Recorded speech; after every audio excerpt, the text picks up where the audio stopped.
बदीन सकाफ़ती खाते सिंध पारां लाड़ सकाफ़ती आर्ट्स काउंसिल बदीन जे सहकार सां सिंध जे भलोड़ ऐं सुरीले रागी उस्ताद अलारनू जुणजे सां बदीन जैमखाना हाल में हिक रियाण रचाई वई, जंहिंमें मुक़रर उस्ताद अलारनू जुणजे जे फ़न ऐं संदसि मौसीक़ी में कयल ख़िदमतनि ते ॻाल्हायो। उन मौक़े ते मेहरान टीवी न्यूज़ सां ॻाल्हाईंदे संदन चवणु हुयो त लेजेंड आहे उस्ताद अलारनू जुणे जो उन जे मान में उन जो सर्विस आहिनि पंहिंजी म्यूज़िक में मौसीक़ी दुनिया में लाड़ जे खिते में उन जे हवाले सां प्रोग्राम रखियो वियो आहे। ख़ासि करे साईं पंहिंजे असांजे मिनिस्टर साईं ज़ुल्फ़िकार शाह जे हिदायतुनि ते त जेके असांजा लिविंग लेजेंड आहिनि असां वर्सूं त कयूं था, पर इहो बि कल्चर जो फ़र्ज़ु आहे, डिपार्टमेंट जो फ़र्ज़ु आहे त जेके तव्हांजा जिन जो कल्चर में जे म्यूज़िक में अदब में लिटरेचर में आर्ट में फाइन आर्ट में कंट्रीब्यूशन आहे उन्हनि जो खे तव्हां ट्रिब्यूट ॾियो, उनखे मान ॾियो, इज़त ॾियो।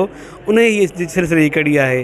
सिर्फ़ु ही न पर असां सॼी सिंध में जेके असांजा लिविंग लेजेंड आहिनि उहे साईं जन जी हुकूमत ते साईं ज़ुल्फ़िकार शाह साहिब जी हुकूमत ते असां प्रोग्राम कंदासीं। सकाफ़त खाते हुकूमत सिंध जा तमामु घणा थोराइता आहियूं जो असांजो सिंध जो लेजेंड फ़नकार उस्ताद अलारनू जुणे जो जेको हिन वक़्तु तबियत ठीकु बि न आहे, पर पोइ उहो प्रोग्राम अटेंड करे पियो, ॻाए पियो। ऐं ही सकाफ़त खाते पारां शायदि सिंध जो पहिरियों फ़नकार आहे जंहिंखे जीअरे हिकु मञता बि मिले ऐं उन सां ई रिहाण जो प्रोग्राम कयो पियो वञे। अॻु में ईअं थींदो आहे त जेके फ़नकार दुनिया में हलिया वेंदा आहिनि पोइ उन्हनि जूं वर्सियूं थींदियूं आहिनि, त असां सकाफ़त खाते जा तमामु घणा थोराइता आहियूं जो उस्ताद खे उन्हनि जीअरे मञता ॾिनी। फ़न आहे उनजो क़दुरु थियो आहे ऐं असांखे पंहिंजे फ़नकारनि जो क़दुरु करणु खपे।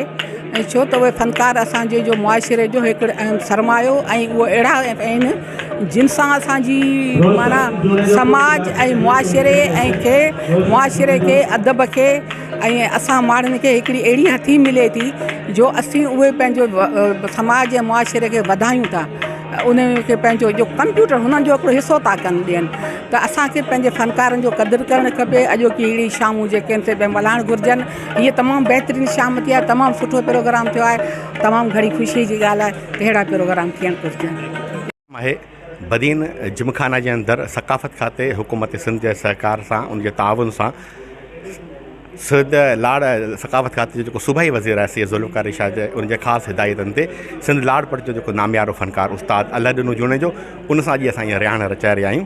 तव्हां जीअं छाकाणि त उस्ताद अलारनू जुणे जो जंहिं फ़न जी दुनिया जे अंदरि पंहिंजो नालो दुनिया जे अंदरि सिंध जो नालो दुनिया जे अंदरि रोशनास करायो, त उनखे जीअरे तौर ते मञता ॾियण जे लाइ अॼु इहो प्रोग्राम असां सेलिब्रेट कयो। सदन चवणु हुयो त सकाफ़त खाते जे वज़ीर सैयद ज़ुल्फ़िकार अली शाह जे इन क़दम जी आजा करियूं था जे सिंध जे किरदारनि सां जीअरे अहिड़ियूं शामूं ऐं रिहाणियूं रचायूं हिकु बहितरीनु रवायत क़ाइमु कई आहे। उन मौक़े ते प्रोफेसर अब्दुल्ला मल्ला, प्रोफेसर नकाश आलवाणी, लाड़ सकाफ़ती आर्ट काउंसिल जी सदर मोहतरमा शहनाज राव, जनरल सेक्रेटरी अब्दुल सत्तार जोखियो समेत शाइरनि, साफ़ियनि, औरतनि समेत शहरियुनि वॾे अंग में शिरकत कई। महफ़िल मौसीक़ी में उस्ताद अलारनू जुणेजे जे शागिर्दनि मोहम्मद ख़ान रिंद, दिलीप कुमार, रोशन जुणेजो, करीम कच्छी गीत पेश कया, जॾहिं त ज़ुबैर जाफ़रानी, इरफान खट्टी प्रोग्राम जी कार्रवाई हलाई। आख़िर में उस्ताद अलारनू जुणेजे पारां यार जल्दी मिलो गीत ॻाए महफ़िल में वेठल माण्हुनि खे झुमाए छॾियो। कैमरामैन ज़ुबैर जुणेजो साण दीदार सिरमल्ला, मेहरान टीवी न्यूज़ बदीन।